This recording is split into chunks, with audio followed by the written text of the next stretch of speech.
అడిగి అప్డేట్ చూద్దాం. లోక్సభ ఎన్నికలపై కాంగ్రెస్ ఫోకస్ పెట్టింది. 2024 ఎన్నికల్లో విజయమే లక్ష్యంగా వ్యూహ రచన చేస్తోంది. ఇప్పటికే అన్ని రాష్ట్రాల్లోని పార్లమెంట్ స్థానాలకు కోఆర్డినేటర్లను నియమించింది. కోఆర్డినేటర్తో ఏఐసీసీ చీఫ్ ఖర్గే, రాహుల్ భేటీ అయ్యారు. పార్టీ నేతలకు దిశానిర్దేశం చేస్తున్నారు. ఎన్నికల్లో ఎలాంటి వ్యూహాలతో ముందుకు వెళ్లాలి, బలహీనంగా ఉన్న ప్రాంతాల్లో బలోపేతం ఎలా చేయాలి అనే అంశాలపై చర్చించారు.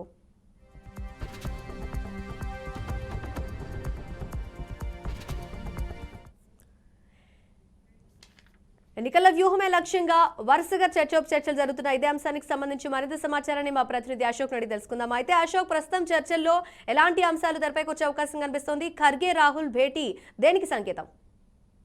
ఈరోజు కాసేపటి క్రితమే కాంగ్రెస్ పార్టీ కార్యాలయంలో ఢిల్లీలో కీలక సమావేశం జరుగుతూ ఉంది. సమావేశానికి రాష్ట్రానికి సంబంధించిన ముఖ్య మంత్రులు హాజరయ్యారు. అందులో డిప్యూటీ సీఎం బట్టి విక్రమార్క, ఉత్తమ్ కుమార్ రెడ్డి, పొన్నం ప్రభాకర్, జూపల్లి సీతక్క, కొండా సురేఖ, ఎమ్మెల్సీ జీవన్ రెడ్డి హాజరయ్యారు.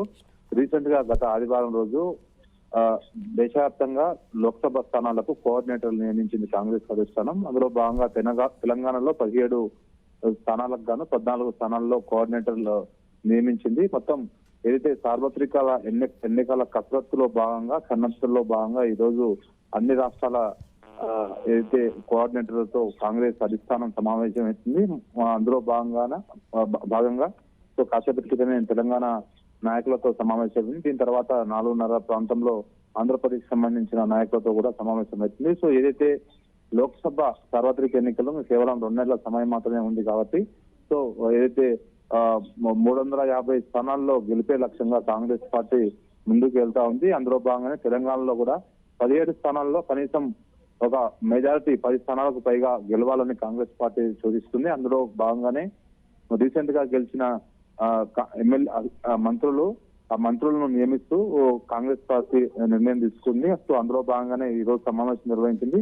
సో మొత్తం ఈ సమావేశం ప్రధానంగా లోక్సభలో మెజారిటీ స్థానాలు గెలుచుకోవాలనే ఉద్దేశంతోనే వాళ్ళకు దిశానిర్దేశం అధ్యక్షుడు మల్లికార్జున్ ఖర్గే, అదేవిధంగా రాహుల్ గాంధీ చేయబోతున్నారు. సో మరికొద్ది సేపట్లోనే సమావేశం అవుతుంది. సో ఏదైతే గతంలో కంటే తెలంగాణలో గత 2019 సార్వత్రిక ఎన్నికల్లో కేవలం 3 స్థానాల్లో మాత్రమే కాంగ్రెస్ పార్టీ గెలిచింది. కానీ ఈసారి కాంగ్రెస్ పార్టీ అధికారంలోకి వచ్చింది కాబట్టి అసెంబ్లీలో, సో ఈసారి మెరుగైన ఫలితాలు వస్తాయని కాంగ్రెస్ నాయకులు భావిస్తున్నారు. ముఖ్యంగా దక్షిణాది రాష్ట్రాల్లో కాంగ్రెస్ పార్టీ కర్ణాటక, తెలంగాణ, ఆంధ్రప్రదేశ్, కేరళ లాంటి రాష్ట్రాలలో స్ట్రాంగ్ గా ఉంది కాబట్టి, సో ఆ రాష్ట్రాల్లో ఎక్కువ సీట్లు సాధించుకోవడం వల్ల సెంట్రల్ లో పవర్ లోకి వచ్చేందుకు ఎక్కువగా అవకాశాలు ఉంటాయి. అదేవిధంగా ముఖ్యంగా ఏదైతే 359 కోఆర్డినేటర్లు నియమించింది కాబట్టి ఉత్తరాదిన కూడా కాంగ్రెస్ ఫోకస్ చేస్తుంది. చాలా రాష్ట్రాల్లో హిందీ బెల్ట్ రాష్ట్రాల్లో ఎక్కువ స్థానాలను గెలవడం వల్ల ఏదైతే 2000 రాబోయే సార్వత్రిక ఎన్నికల ఎంపీ స్థానాలు గెలిస్తే కేంద్రంలో అధికారం రావచ్చని కాంగ్రెస్ పార్టీ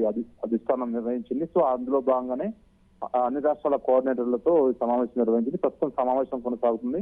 సమావేశం తర్వాత మంత్రులు మీడియాతో మాట్లాడతారు. మీడియాతో మాట్లాడిన తర్వాత ఏ అంశాలపై ఇంకా చర్చ జరిగిందని మాత్రం తెలిసే అవకాశం ఉంది. మౌనిక, అయితే ఇప్పుడు ముఖ్యంగా కేంద్రంలో అధికారమే లక్ష్యంగా కాంగ్రెస్ ప్రయత్నాలు అయితే కొనసాగుతున్నాయి కదా అశోక్. అయితే ఈ నేపథ్యంలో వాళ్ళ వ్యూహం ఏ విధంగా ఉంది అనుకోవచ్చు? ఖచ్చితంగా వాళ్ళు ఒకవేళ తెరపైకి వస్తే ఎలాంటి అంశాలనే విషయాల్లో ఈ చర్చలని అనుకోవాలా, లేదంటే ఎవరి పాత్ర ఈ రోజు చర్చల్లో కీలకంగా ఉంది? అన్నిటిని మల్లికార్జున్ ఖర్గేకి వివరించే అవకాశం ఉంది. ఏ కాన్స్టిట్యూన్స్ లో పార్టీ స్ట్రాంగ్ గా ఉంది, ఏ కాన్స్టిట్యూన్స్ లో వీక్ గా ఉంది. ఎందుకంటే కాంగ్రెస్ పార్టీ అర్బన్ లెవెల్ గా చాలా స్ట్రాంగ్ గా ఉంది, రూరల్ లో చాలా వీక్ గా ఉంది. చాలా ప్రాంతాల్లో రూరల్ గా కాంగ్రెస్ పార్టీకి సీట్లు కూడా రాలేదు. హైదరాబాద్ లాంటి ఏరియాల్లో, సికింద్రాబాద్ లాంటి ఏరియాలో అసలు సీట్లు కూడా రాలేదు కాంగ్రెస్ పార్టీ. సో అలాంటి స్థానాల్లో ఎలా ఫోకస్ చేయాలి?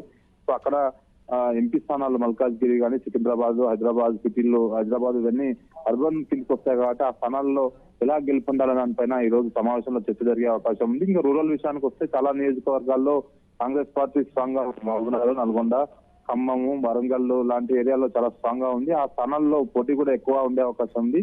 సో ఈ రోజు జరిగే సమావేశంలో అభ్యర్థుల పై మాత్రం చర్చ జరిగే అవకాశం లేదు. కేవలం ఓన్లీ ఎలా గెలుపొందాలి, ఎలా ముందుకెళ్ళాలి, ఏ అంశాలలో ప్రజల్లోకి తీసుకెళ్లాలి.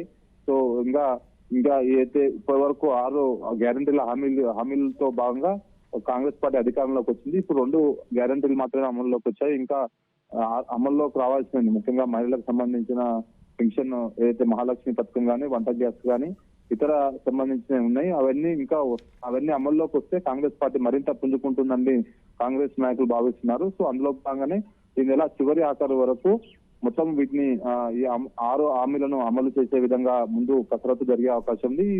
దానికి సంబంధించి ఈ సమావేశంలో కూడా చర్చ జరిగే అవకాశం ఉంది. మరోపక్క త్వరితగతిన ఈ స్థానిక సంస్థల ఎలక్షన్స్ కానీ, ఇంటర్నల్ గా పార్టీ పోస్టులు కానీ, ఈ 6 ఖాళీ ఉన్న మంత్రి పదవులు కానీ త్వరితగతిన భర్తీ చేయడం వల్ల కాంగ్రెస్ కార్డుల్లో మరింత జోష్ పెరిగే అవకాశం ఉంటుంది. కాబట్టి వాటిని కూడా తొందరగా భర్తీ చేసే అవకాశాలు కనిపిస్తున్నాయి.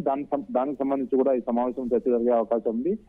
ఈ సమావేశానికి రేవంత్ రెడ్డి ముఖ్యమంత్రి రావాల్సినప్పటికీ కొన్ని కారణాల వల్ల ఆయన హాజరు కాలేదు. కానీ మొత్తానికి అయితే సీనియర్ మంత్రులంతా ఈ సమావేశానికి హాజరయ్యారు.